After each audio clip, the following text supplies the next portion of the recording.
अहम खबर है, ओवरसीज पाकिस्तानियों के लिए पावर ऑफ अटर्नी के इजरा के लिए ऑटोमेटिक निज़ाम मुतारिफ वज़ीर आज़म इमरान खान आज शाम तकरीब से खिताब करेंगे। शहबाज अहमद हमारे साथ हैं, मज़ीद तफसीलात उनसे जान लेते हैं। जी शहबाज।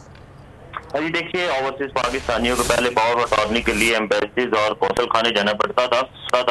अब हुकूमत ने ये फैसला किया है कि जो पावर ऑफ अटॉर्नी है अब ऑनलाइन दे सकेंगे। ऑटोमेशन निज़ाम मुतारिफ करवा दिया। इसके गुज़िश्ता काबीना इजलास में मंजूरी भी दी गई थी और आज इसकी बाकायदा तकरीब होगी आज शाम 4 बजे वज़ीर-ए-आज़म हाउस में, और वज़ीर-ए-आज़म इमरान खान इस तकरीब से खिताब भी करेंगे।